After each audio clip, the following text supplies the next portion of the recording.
सब 2017 के हालात को अगर सामने रखें, यार में बात तो होने दो। पाकिस्तान ने कहा था कि मैं सब कुछ अल्लाह पे छोड़ता हूँ, मैंने अल्लाह पे छोड़ा हुआ है और मैं समझता हूँ जी कि आज किसी हद तक अल्लाह के फजल करम से, बल्कि काफ़ी हद तक अल्लाह के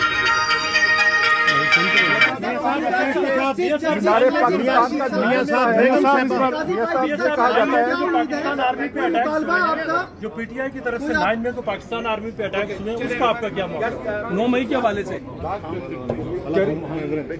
9 मई के हम 28 मई वाले हैं, हम 9 मई वाले नहीं। मियां साहब, पाकिस्तान ये प्रोसेस जो है ये भी मुकम्मल होना है, उसके भी अपना टाइम लगना है, तो वो इलेक्शन कमीशन की नज़र में ये सब चीज़ें, मेरा ख्याल है कि वो एक बेहतर फैसला करें। पाकिस्तान जा रहे थे उस वक्त आपने जाते हुए ये कहा था कि मुझे अदालतों से इंसाफ की तौर पर, आज आप एक बार फिर पाकिस्तान जा रहे हैं, क्या उस वक्त पीछे देखें मेरे ऊपर? मैंने पहले भी अल्फाज में मीडिया टाक कर रहे हैं, वो भेज रहा हूं, मीडिया टाक कर रहे हैं, कन्वे कर दी हैं, और जब मैंने वो बात कही थी तो मेरा ख्याल है कि इनमें सब चीज़ें शामिल हैं, और मैं वो शख्स हूँ जिसने 150 पेशियाँ भुगती हुई हैं, ना सिर्फ मैंने, मेरी बेटी ने, और बिल आखिर बेटी को भी क्लीन चिट मिली कोर्ट से, और मिलनी थी वो किसी ना ओहदे पर फाइज थी जब मैं वज़ीर आज़म था, जब हमारी गवर्नमेंट थी, ना उनके पास कोई ऑफिस था, ना कोई वज़ीर थी, ना मशीर थी, तो उनको तो ऐसे धर दिया था उन्होंने। मियां साहब फिर हमारी पार्टी के लोग इंक्लूडिंग मिस्टर शहबाज शरीफ और फिर हमारे ख़ानदान से बाहर भी जो हमारी पार्टी के लोगों के साथ क्या हुआ, और मैं मिसाल देता हूँ, लोगों करोगे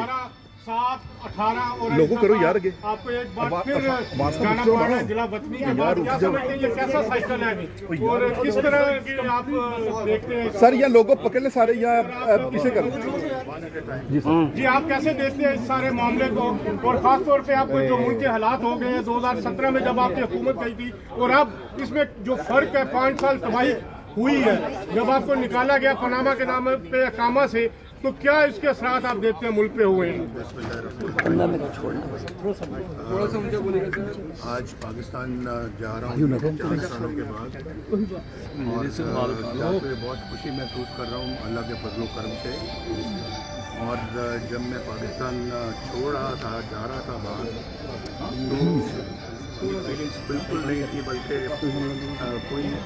खुशी की फीलिंग्स नहीं थी। आज खुश हूँ, लेकिन पाकिस्तान के हालात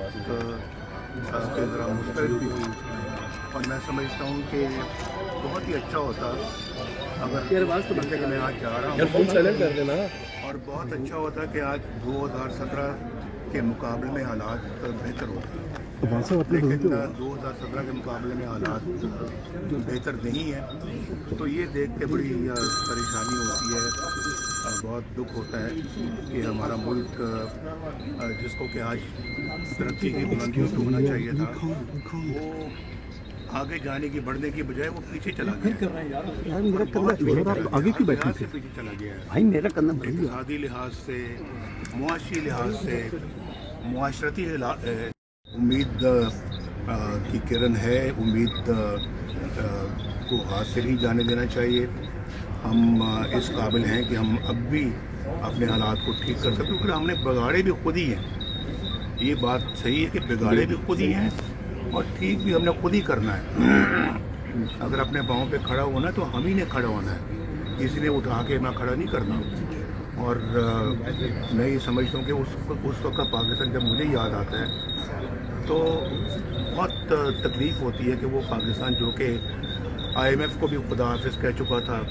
वो पाकिस्तान जहाँ बिजली रोज़ बरोज़ आती जा रही थी, बढ़ती जा रही थी, वो पाकिस्तान जहाँ रुपया स्टेबल था, वो पाकिस्तान जहाँ लोगों को रोज़गार मिल रहा था, वो पाकिस्तान जहाँ बिजली सस्ती थी, वो पाकिस्तान जहाँ रोटी 4 रुपए की मिलती थी, वो पाकिस्तान जहाँ गरीब का बच्चा भी स्कूल जाता था, वो पाकिस्तान जहाँ इलाज की सहूलतें मुयसर थी, मुफ्त दवाइयाँ मुफ्त थी। बताएं आप, वो आज पाकिस्तान आपको नज़र आता है? वो नज़र आता है। आप सब मीडिया के लोग हैं, आप बड़े जानते बूझते हैं सब कुछ, आप बड़े बाखबर हैं, वो नज़र आता है। ये बड़े अफसोस और बड़े दुख की बात है कि हम पहुँचे क्यों यहाँ तक, नौबत यहाँ तक क्यों आई। सब्सक्राइब करें और बेल दबाएं ताकि कोई खबर रह न जाए।